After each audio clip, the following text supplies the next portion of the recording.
Bismillahirrahmanirrahim. Assalamualaikum warahmatullahi wabarakatuh. Innal hamdalillah nahmaduhu wa nasta'inuhu wa nastaghfiruh wa na'udzu billahi min shururi anfusina wa min sayyiati a'malina. Man yahdihillahu fala mudilla lahu wa man yudlil falan tajida lahu waliyyan mursyida. Asyhadu an la ilaha illallah wa asyhadu anna Muhammadan abduhu wa rasuluhu la nabiyya wa la rasula ba'dah, amma ba'du. Rabbi syrah li sadri wa yassir li amri wahlul 'uqdatam min lisani yafqahu qawli. Baik, hadirin yang dirahmati Allah Subhanahu wa taala, ibu-ibu dan kru sekalian. Pada kesempatan yang berbahagia ini, alhamdulillah kita bersyukur kepada Allah Subhanahu wa taala diberikan kesehatan, diberikan keimanan yang paling penting, sehingga pada hari ini kita duduk bermajelis bersama untuk mencari ilmu yang dapat menyelamatkan kita, baik itu di dunia dan yang sudah pasti di akhirat, selama niat kita ikhlas mengharap ridha Allah Subhanahu wa taala. Salawat serta salam semoga selalu tercurah kepada junjungan kita Nabiullah Muhammad sallallahu alaihi wasallam, yang mana dengan perjuangan beliau, kemudian para sahabat beliau untuk menegakkan Islam di muka bumi, sehingga kita bisa menikmati indahnya ketauhidan sampai saat ini. Baik, sekarang insyaallah kita akan membahas tema yang tidak jarang kita dengar, ya, atau mungkin sudah sangat sering kita dengar isi kajiannya, tapi secara praktek masih sangat sulit untuk mengerjakannya, yaitu lidah tak bertulang. Lidah tak bertulang ini sebenarnya ungkapan untuk merepresentasikan bahwa lidah itu tidak ada penghalangnya sama sekali untuk menuju sesuatu. Artinya dia, bahasa Balinya tuh elah ya galegol, gampang dia untuk berlika-liku. Apapun yang kita inginkan, baik itu dari kebaikan, bahkan juga banyak keburukan, itu bisa terlahir dari lidah, bisa keluar dari lidah. Untuk itulah pada kesempatan kali ini kita akan menjelaskan sedikit tentang bahaya lidah, kemudian mengetahui bahwasanya lidah itu merupakan nikmat yang diberikan Allah kepada kita. Jadi Allah Subhanahu wa taala berfirman, "Alam naj'al lahu 'ainain wa lisanan wa syafatain." Bukankah aku telah jadikan untuknya itu dua mata, kemudian satu lisan dan dua bibir.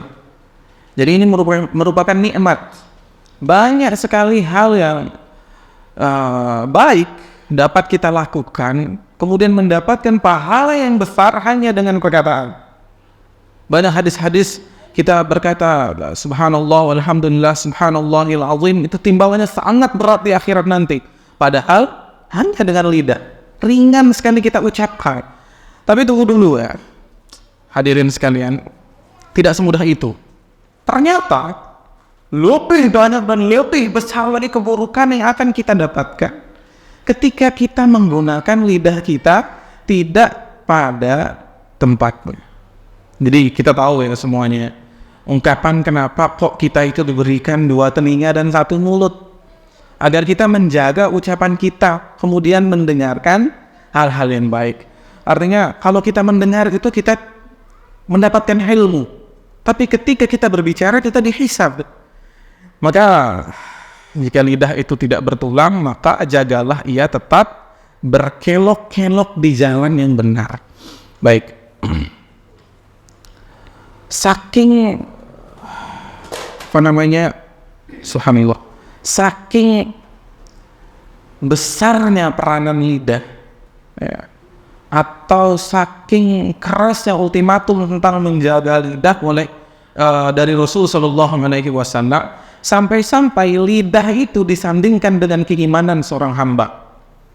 Jadi Rasul sallallahu alaihi wasallam bersabda, "Man kana yu'minu billahi wal yawmil akhir falyaqul khairan aw liyasmut." Ya. Jadi barang siapa yang beriman, ya. Jadi katanya itu iman nih. Kuat sekali ini. Barang siapa yang beriman kepada Allah dan hari akhir, maka hendaklah dia berkata baik atau diam. Itu ya. Nah biasanya perkataan atau berkata-kata itu lebihnya di wanita. Ya, karena secara ilmu kedokteran, wanita itu setidaknya satu hari itu mengeluarkan 20.000 kata, subhanallah. Laki-laki cuma 3.000 kata. Perempuan yang kalau perempuan itu pendiam, ia 16.000 lah. Ini 4 kali lipat tuh. 2 kali lipat, masih 2 kali lipatnya laki-laki. Ya, makanya ibu-ibu sekalian jangan heran kalau misalkan ada bapak-bapak yang habis kerja, apalagi kerjanya jadi guru, sering ngobrol sama koleganya. Bisa jadi tujuan ibu itu udah habis ketika bekerja. Pas datang ke rumah jangan dicaplakin langsung. Jadi jangan langsung diomelin, ditanya-tanya. Bapak datang, assalamualaikum, ibunya langsung nanya, waalaikumsalam pak, mau pakai lauk apa? Telur digarang apa direbus? Mie direbus apa digoreng? Mau pakai sawi apa enggak? Ngeberatan.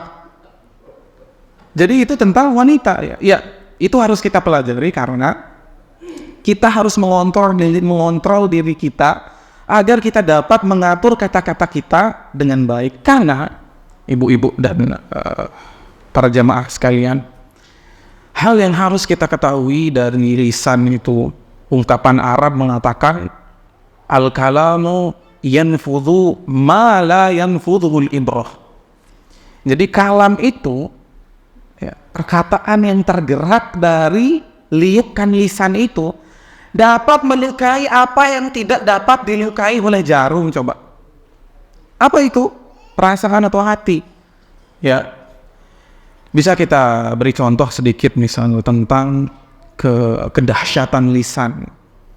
Apabila kita bahkan tidak sengaja atau salah bicara kepada teman kita, kemudian teman kita hatinya terluka, subhanallah. Mungkin kalau ditusuk jarum, kena silet 2 hari 3 hari hilang, diperbani, terus diisiin betadine itu sembuh udah. Tapi kalau kata-kata bisa sampai mati perkataannya itu. Pokoknya ana ingat sampai akhirat perkataan ente boy berat. Bayangkan jika ada yang melukai kita dengan kata-kata kemudian hati kita terluka, lewat di depan rumah kita pelungguh dia. Misalkan dia lewat, langsung lidah kita geli untuk mengatakan kedudukan tentang dia. Ini ternyata orang yang melukai hati saya. Coba bayangkan itu sudah tidak ketemu 10 tahun, 15 tahun, ngelihat pangkal hidungnya jeger-getar langsung. Itu gara-gara kata-kata yang keluar dari lisan. Maka satu kuncinya ibu-ibu sekalian untuk menjaga lisan kita, falyaqul khairan aw liyasmut. Jagalah lisan untuk berkata baik atau diam. Pilihan itu. Sebagai seorang mukmin dan mukminah, pilihannya hanya 2. Berkata baik atau diam. Untuk itulah bisa kita ambil contoh ya. Tentang perkataan buruk kita belum masuk ke contoh spesifik. Ada kisah tentang istri Rasul sallallahu alaihi wasallam, Aisyah radhiyallahu anha, ketika ia ngatain Sofia. Biasalah yang namanya madu, pasti ada percekcokan sedikit, ada hati yang tergores ketika melihat madunya entah lebih cantik dan lainnya, ya ibu-ibu mungkin lebih paham itu. Nah ketika Sofia ini dikatain Aisyah itu, tentu saja ini ada Rasul sallallahu alaihi wasallam. Aisyah mengatakan kadza wa kadza, artinya mengejek sedikit dari fisik Sofia. Kemudian Rasulullah mengatakan apa?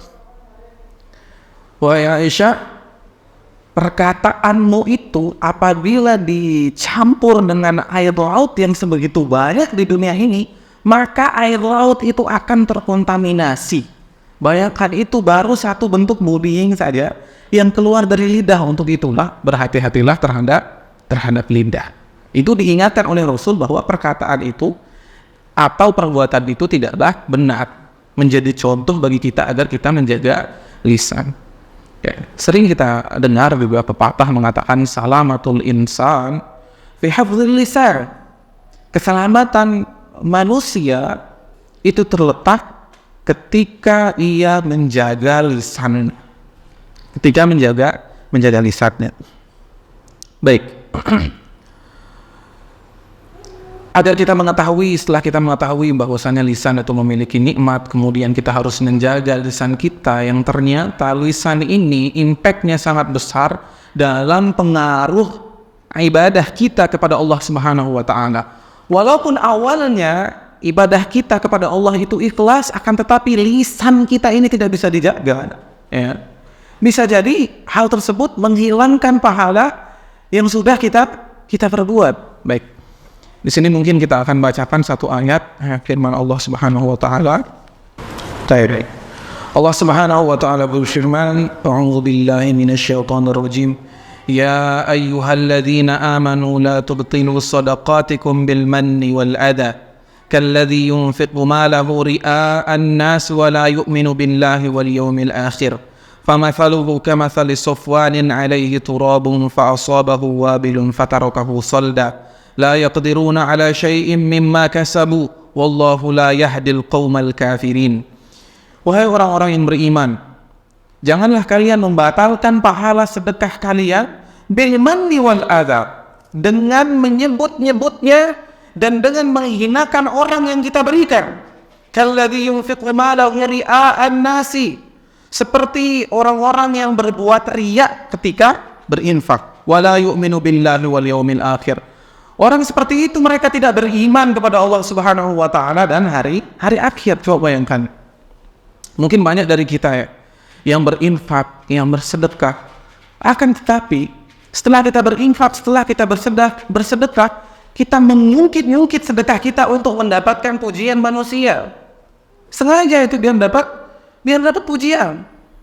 Kemudian kita menghina orang yang kita berikan. Na'udzubillah min dzalik. Sebagai contoh, terkadang ujian kita sebagai seorang hamba itu, setelah berbuat baik, perbuatan baik kita tidak dibalas juga dengan kebaikan. Di situ rasanya itu pengen ngapain gitu. Misal, mungkin bapak-bapak, ibu-ibu di sini itu ada yang punya rezeki, kemudian memberi sedekah kepada orang, membantu orang untuk bekerja, menafkahi orang untuk sekolah dan yang lainnya. Namun ketika orang yang kita beri infak atau beri sedekah itu sukses, ya, artinya dia sudah berhasil, tidak ada salam, tidak ada kalam, tidak ada rasa terima kasih sama sekali kepada kita. Pasti kita langsung ketika ketemu sama ibu-ibu lain, ketika kumpul sama bapak-bapak lain, mulai kurang ajar tuh fulan. Betul-betulnya, kurang ajar itu fulan itu. Ana sudah bantu, tidak ada terima kasihnya sama sekali. Jangan-jangan mati masuk neraka orang itu. Padahal sudah gugur aman kita semuanya. Hanya darah-darah menyebut hal yang seperti itu. Misal, kita numbang di Masjid Utsman bin Affan. Ada ibu-ibu atau jamaah nyumbang di Masjid Utsman bin Affan. Nyumbang 5 juta. Kemudian ketika sudah selesai nyumbang, takmirnya lewat, sengaja ngomong. Takmirnya oleh, alhamdulillah San, ana 5 juta tadi. Wih, saking sengajanya pengen ditahuin. Subhanallah. Kemudian setiap kumpul disebut yang 5 juta itu. Padahal itu tidak itu seperti itu. Wallahu a'lam, bukanlah bagian dari bentuk keikhlasan. Bahkan ketika beli sayur, ngomong ke ibu-ibu sama tukang sayurnya, alhamdulillah rezeki lancar, habis sedekah 5 juta di masjid. pakai kolak masjidnya. Subhanallah. Nah, ini yang disebut mannaw wala adha. Makanya sebelumnya Allah Subhanahu wa taala mengatakan qaulun ma'ruf. Kembali lagi ke lisan. Qaulun ma'ruf wa maghfiratun khairun min shadaqatin qaulun ma'ruf wa maghfiratun khairun min shadaqatin yatba'uha adha. Wallahu ghaniyyun halim. Jadi perkataan yang baik itu lebih baik daripada sedekah tapi diungkit-ungkit, bahkan menghina orang yang dikasih. Misalkan ada orang mau minjem uang, kita kasih tapi caciannya banyak sekali. Ente minjem uang lah kasih ini pasti. Ente nggak bisa percaya. Nah pas ente bawa sampai sini kedengeran, kecium, subhanallah. Kita ngasih tapi lisan kita tidak berhenti menghina. Lebih baik kita meminta maaf, kemudian tidak memberi pinjaman atau sedekah daripada kita seperti itu. Wala'iyadu billah. Itu lisan. Baru satu itu. Di sini disebutkan itu seperti penyesalan orang yang seperti itu adalah ada batu hitam, kemudian ada turab, debu di atasnya, fa'asabahu wabilun fatarakahu sawda. Kemudian tertimpa hujan deras dan batu itu kembali licin. Enggak tersisa sama sekali. La yaqdiruna ala syai'in mimma kasabu. Mereka tidak mendapatkan apa-apa dari apa yang mereka usahakan. Bayangin coba. Kita sudah capek-capek kerja ngeluarin uang banyak untuk sedekah, gara-gara lisan yang lemuk, kelak-kelok, kemumai lakunu, hilang pahala. Jadi itu lisan itu, subhanallah, jika tidak dijaga, amal kita hilang, bahkan dosa yang kita dapatkan. Baik, itu sedikit tentang keburukan yang akan kita dapatkan ketika tidak menjaga lisan. Kemudian terkadang ketika lisan kita bermain dalam keburukan, syaitan itu membisiki kita untuk menambah-nambah perkataan yang buruk yang kita ucapkan, gitu ya. Ibaratnya kalau misal ada berita, biasalah ya, kalau omongan dititip nambah, kalau uang dititip kurang. Nah itu bedanya omongan yang keluar dari lisan dengan harta dunia. Biasanya kalau kita ngomongin orang, mungkin ya nggak tahu ya, kita nggak bisa ngebedain ibu-ibu dan bapak-bapak mana yang lebih sering ngomongin orang. Cuma ngomongin orang tuh ghibah, namanya ghibah. Coba kalau misalkan kita lagi ghibah, ngomongin fulan dan fulana, padahal dia cuma tegur sapa aja di jalan. Pas kita lihat, wih panas badan kita. Pengen ngasih tahu kalau, ini jangan-jangan selingkuh nih. Jangan-jangan selingkuh. Kemudian ketika kita ngomongin kejelekan orang di dalam majelis, ya, kita ngomongin, tuh fulan jak fulana kayaknya selingkuh tuh. Ada yang mantik lagi, iya dah kayaknya anak pernah nemuin mereka jalan berdua, wow rapi. Makin gede dan rasanya kerenyes nikmat sekali. Bisa jadi seperti itu. Jadi setiap kita ngomongin, ada yang nambahin, makin gede apinya. Ada yang nambahin, makin mantap. Itu adalah dosa. Jadi setiap kali bisikan datang, terutama dari lisan, itu semakin bertambah. Nah, lisan yang tidak bisa dijaga ini sebenarnya adalah kebiasaan dari orang jahiliyah. Kebiasaan dari orang jahiliyah ketika mereka melihat orang-orang mukmin yang lewat di depan mereka. Jadi dalam surat Al-Mutaffifin Allah Subhanahu wa taala berfirman, "Wa idza marru bihim yataghamazun wa idza inqalabu ila ahlihim inqalabu fakihin wa idza ra'awhum qalu inna haula'i ladallun."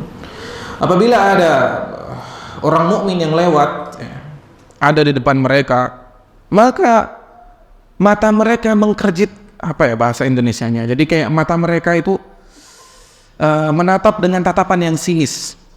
Kemudian wa idzam qalabu ila ahlihim qalabu fakihin, ketika mereka balik kepada keluarga mereka, mereka mengunjing orang-orang yang mukmin. Wa idza ra'awhum qalu inna haula'i ladallun, dan orang-orang kafir zaman jahiliyah ketika melihat orang mukmin lewat, inna haula'i ladallun, sesungguhnya mereka adalah orang-orang yang tersesat, diomongin Ya, biasanya itu timbul atau datang dari rasa hasad terlebih dahulu. Nah, itu kebiasaan orang-orang jahiliyah zaman dulu. Nah, sekarang ini kita bisa mengetahui diri kita apakah masih ada perasaan atau rasa yang seperti itu ketika ada orang yang tidak kita sukai, kita lihat atau lewat di depan kita. Biasanya kalau ada orang yang tidak kita sukai, timbul jiwa-jiwa julid. Jiwa-jiwa julid. Pakai bedak tebal dikit diomongin. Pakai lipstik merah dikit dikandanin. Pakai baju warna cempreng diomongin lagi. Bau pakainya menyengat diomongin. Dah habis-habis. Jadi setiap lewat bedak murah pasti tuh. Lewat dikit, pasti 16.000 di online. Nah, jadi itu jiwa-jiwa julid itu timbul. Nah, itu yang harus kita tahan. Terkadang ya, jemaah sekalian, rasa hasad itu timbul secara spontan. Artinya, kita tidak bisa mengkantor rasa hasad itu datang ke hati kita. Ya. Misal melihat ada orang hasad itu, apa dulu artinya hasad? Mungkin ada yang bisa jawab dari bapak-bapak. Hasad itu artinya apa? Baik, kira. Jadi hasad itu artinya senang melihat orang susah sekali melihat orang senang. Jangan gitu hasad pasti. Kalau udah seperti itu perasaan ibu-ibu atau bapak-bapak sekalian pasti ada. Itu merupakan rasa hasad. Tetangga beli kulkas baru, megaya Gojek yang gak kulkas baru. Kerja jadi Gojek kok udah kulkas baru, gak mungkin. Ini jangan-jangan ngepet nih, betul? Kemauin lah puna. Jadi suuzon itu timbul. Nah, cuma kita sebagai seorang mukmin harus mengkater itu dengan memohon perlindungan kepada Allah Subhanahu wa Ta'ala. Intinya hasad itu selama tidak dikeluarkan, dia itu tidak ngelak-lak. Dia itu tidak menyebar. Ya, walaupun kadang sulit sekali rasanya, tapi taat memohon ampun sehingga perasaan itu hilang. Jangan ada di hati, kemudian kepala mendidih, dikeluarkan di lisan. Tidak mungkin itu satu patah, dua patah, satu patah atau dua patah kata. Pasti. Anda pernah nonton lewat di beranda YouTube itu? Mungkin ibu-ibu dan hadirin sekalian pernah dengar di Depok itu ada kasus babi ngepet ya. Jadi ada babi ngepet yang ternyata ceritanya itu dikarang oleh ustadz. Itu mungkin ada yang pernah dengar ya. Di saat itu berita itu booming, ada satu ibu-ibu yang luar biasa dengkinya sama tetangganya. Ngomongin tetangganya, saya yakin pasti dia babi ngepet. Dia ndak kerja tapi kok bisa beli ini, bisa beli itu. Saya sudah lempar apa gitu di depan rumahnya. Wis, pokoknya ngomongnya luar biasa. Ternyata berita dusta itu, namun digimanain tuh kalau udah kayak gitu. Itu bekal kita agar kita menjaga lisan kita. Ya. Jadi itu kira-kira ibu-ibu sekalian. Nah, di sini kita akan menyampaikan dosa-dosa yang bisa terjadi karena lisan yang tidak bisa kita jaga. Jadi yang pertama tadi riya itu. Kemudian ghibah. Kemudian yang kedua namimah. Yang ketiga namimah. Jadi ketika kita tidak bisa menjaga lisan kita, maka kita dengan sangat mudah untuk menjelekkan orang lain dan mengadu domba orang lain. Jadi Rasulullah SAW bersabda, la yadkhulul jannah an-namamah. Tidak masuk surga orang yang sengaja mengadu domba untuk membuat perseteruan antara orang-orang. Kemudian sifat sombong juga bisa keluar dari lidah.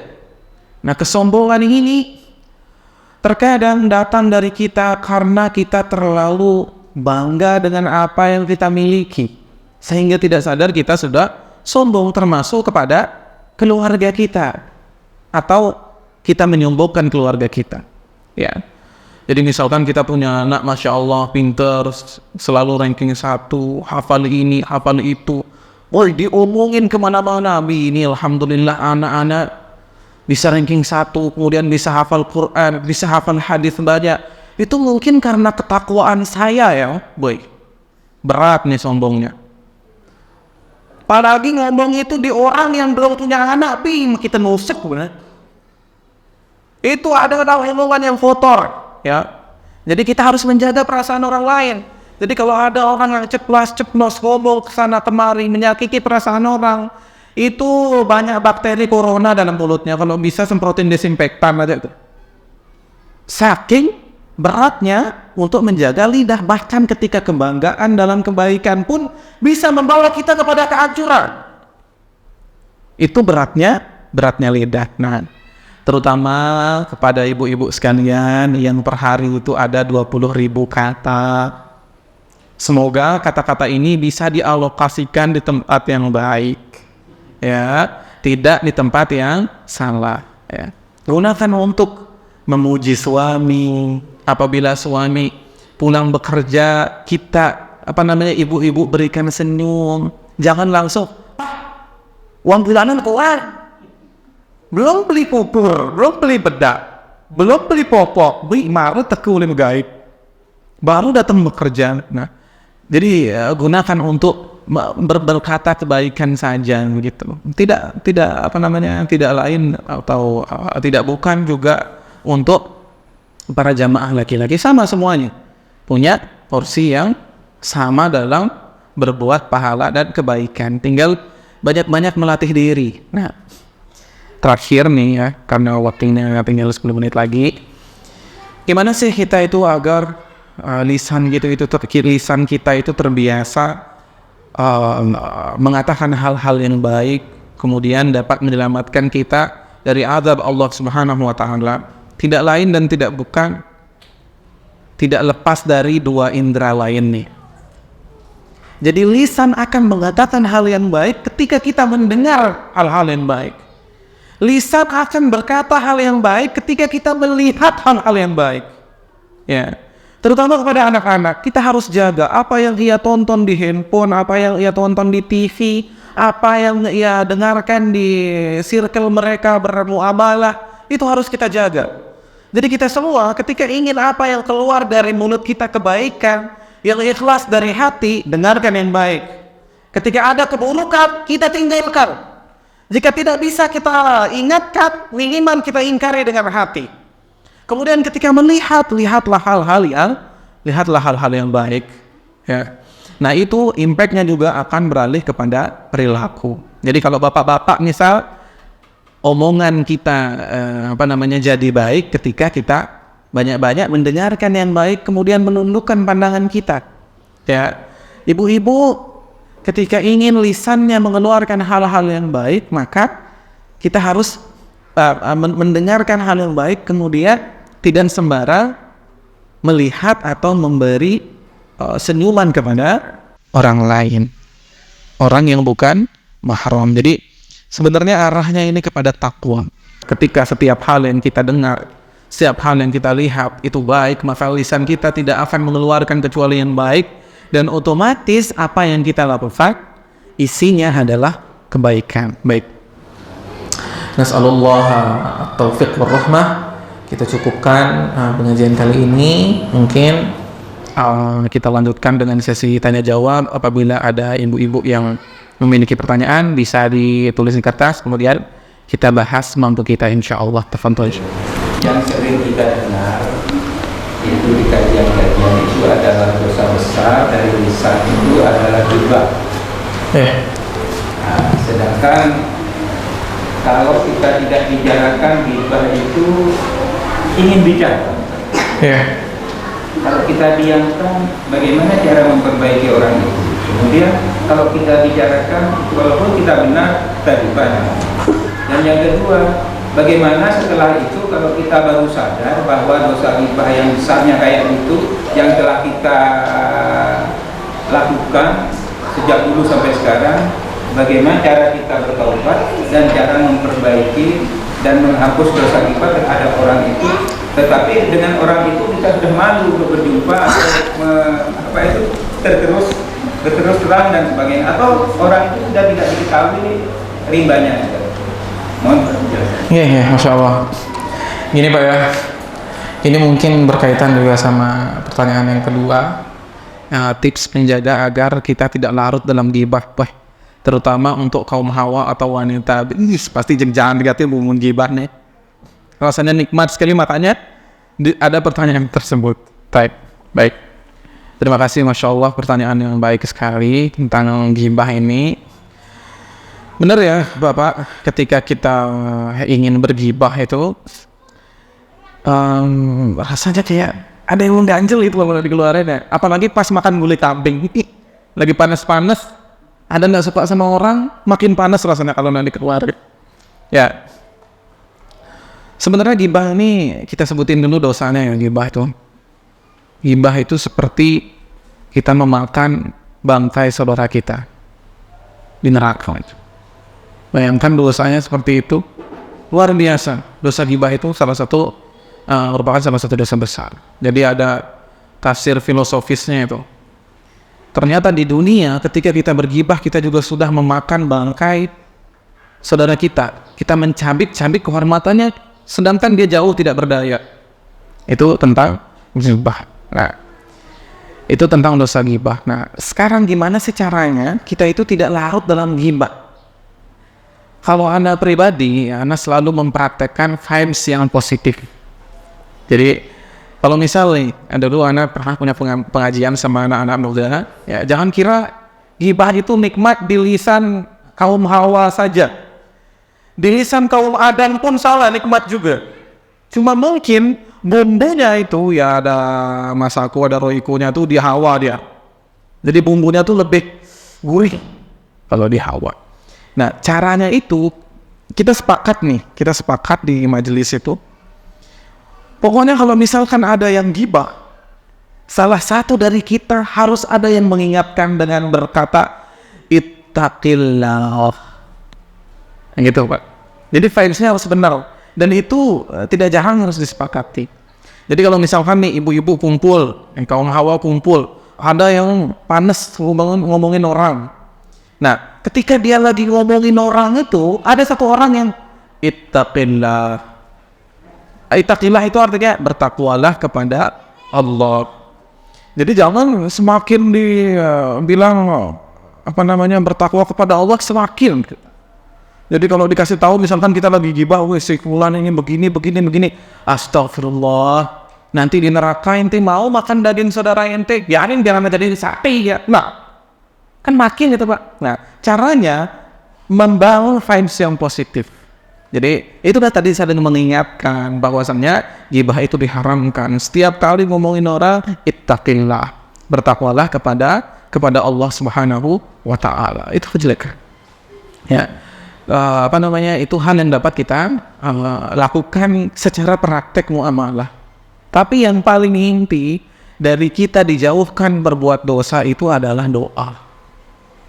Ad-doa silahun mu'min, kata Ibnu Qayyim dalam kitab Ad-Da' wa Dawa. Doa itu merupakan senjata bagi seorang mukmin. Makanya kalau orang ikhtiar itu salah kalau dibilang doa kemudian ikhtiar, kurang tuh. Yang benar doa, ikhtiar sambil berdoa, terakhir doa. Saking kuatnya doa, mana kita berlindung kepada Allah Subhanahu wa Ta'ala dari godaan syaitan untuk membisiki kita berghibah. Jadi setelah kita melakukan hal-hal yang bersifat muamalah, vibes positif dan sebagainya, maka kita berdoa kepada Allah, ya Allah jauhkanlah kami dari ghibah, bantulah kami untuk menahan diri berbicara ghibah. Nah, kemudian untuk bertobat, kemudian dosa kita bisa dihapus ketika kita sudah melakukan ghibah, itu ada dua pendapat. Yang pertama, kita hanya cukup bertobat dengan benar-benar tobat kepada Allah Subhanahu wa Ta'ala sehingga kita dijauhkan dari dosa tersebut dan beristiqomah di jalannya. Cukup seperti itu saja cara untuk bertobat dari dosa ghibah ini. Secara spesifik bertobat kepada Allah Subhanahu wa Ta'ala. Tapi pendapat kedua, dan tidak sedikit ulama yang mengatakan pendapat ini, apabila kita bergibah, kita wajib bertobat kepada Allah Subhanahu wa taala, kemudian mencari satu persatu orang yang telah kita gibah. Ini repot kalau gibah satu kampung, Pak. Berapa orang yang kita cari? Belum lagi kalau kita gibahin kepala desa, kita gibahin presiden, kayak gimana tuh? Gimana caranya itu? Itu Pak ya. Jadi kita harus menjaga lisan kita. Jadi kita harus cari orangnya satu persatu, orang yang kita gibahin ini. Kemudian ketika dia tidak mau memaafkan, kita harus minta dia memaafkan dengan menawarkan sesuatu padanya. Jadi apa yang ia inginkan agar ia maafkan dosa kita menggibahi dia, harus kita berikan. Gimana kalau misalkan orang yang kita gibahi, kita datengin mintanya kulkas 3 pintu, yang diketok kelihatan misinya, sedangkan kita motor aja masih nyicil, kan sulit sekali itu Pak. Jadi itu bagaimana tobat kita ketika kita berghibah, itu Pak ya. Kecuali ya memang ada ghibah yang dibolehkan ketika ghibah itu menjadi pelajaran. Misal ada orang yang berbuat buruk, kemudian kita jadikan orang itu sebagai contoh agar orang berbuat buruk, kemudian dari keburukannya itu dia terjerumus dalam hal yang tidak kita inginkan bersama, misal kemiskinan, penyakit, dan yang lainnya. Kita bisa jadikan contoh sekedarnya. Makanya Allah Subhanahu wa taala mengatakan banyak keburukan orang-orang yang berdosa dalam Al-Qur'an. Apakah kita katakan Allah Subhanahu wa taala ghibah? Tidak mungkin. Karena itu bisa menjadi contoh, ya. Dan jika bisa tidak disebutkan namanya. Tapi ini jangan dijadikan pembenaran ya buat ibu-ibu ketika berghibah, ngomong seperti ini, lihat akhirnya itu kayak gimana. Ya, ketika dibilang astagfirullah ghibah, oh ini kan contoh, bah. Nggak bisa juga, gitu Pak ya. Nah, itu tentang ghibah yang dibolehkan. Ya, tetap kita harus mengkontrol diri ya, mengenai hal itu. Itu Pak kira-kira Pak ya. Jadi makanya ghibah ini luar biasa. Ketika kita ingin tobat, bayangkan kita harus nyari satu persatu orang yang kita gibahi. Dan itu sangat sulit sekali, apalagi Bapak udah bilang tadi, gimana kalau misalkan kita udah malu, ketemu sedikit aja, ya Allah, rasanya sungkan gitu. Nah itu, wallahu a'lam bishawab. Kemudian, di sini ada satu pertanyaan khusus. Assalamualaikum, waalaikumsalam warahmatullahi. Ustaz, bagaimana cara menyiasati hasad itu sendiri? Menyiasati ini maksudnya meninggalkan ya, mungkin. Jadi agar hasad itu tidak ada di diri kita. Ibu-ibu sekalian, jadi sedikit kami jelaskan tentang hasad ini. Seorang tabi'in bernama Hasan al-Basri pernah mengatakan, "Ma ra'aitu zaliman ashbah bi mazlumin illa al-hasid." Aku tidak pernah melihat ada orang yang zalim akan tetapi lebih mirip dengan orang yang dizalimi kecuali orang yang hasad. Apa ciri-cirinya? Dia itu husnul lazim yang pertama. Orang hasad itu selalu sedih. Di mana orang tidak ada orang bahagia, pasti ada di suatu tempat itu orang bahagia. Nah, ketika melihat orang bahagia, sedih orang yang hasad ini. Kemudian hummun la yanful, selalu galau. Ya, jadi orang yang suka hasad ini, nah di dalam hatinya dia selalu berada di dalam penyakit andilau namanya. Penyakit andilau itu antara dilema dan galau. Jadi selalu udah, nak beli motor baru galau. Bapak-bapak mungkin ngelihat ada yang punya istri baru galau. Subhanallah. Nah itu orang yang hasad. Nah, ketika kita ingin menghindari hasad tersebut, tidak lain kita bertakwa kepada Allah, kemudian langsung memohon ampun kepada Allah dengan membaca doa. Ya, doa agar jauhi oleh orang-orang yang hasad itu kita sudah hafal bersama surat Al-Falaq gitu ya. Jadi ketika datang hasad itu langsung, ya Allah, qul a'udzu birabbil falaq min syarri ma khalaq wa min syarri ghasiqin idza waqa min syarri nafatsati fil 'uqad wa min syarri hasidin idza hasad.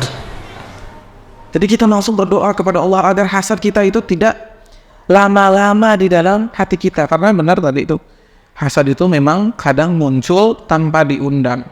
ada sifat manusiawinya hasad itu. Kecuali kita telah bertakwa kepada Allah, kemudian keimanan kita udah tembel, ngelihat orang senang, seorang mukmin bahkan kita ikut senang, melihat orang susah kita ikut susah, ingin membantu mereka. Gitulah kira-kira. Semoga dapat dipahami ya ibu-ibu sekalian dan para jamaah yang mendengarkan. Mungkin hanya ini saja yang dapat kami sampaikan. Semoga dengan ini dapat menambah.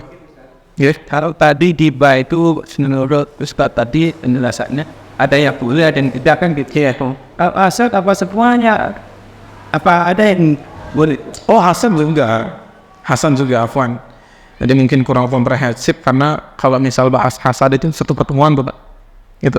Hasad itu ada yang boleh bahkan wajib bagi seorang mukmin. Ada 2 hasad yang dibolehkan sebagaimana hadis fima makna ya. Jadi hasad itu ada hasad yang dibolehkan, bahkan diharuskan bagi seorang mukmin ada 2.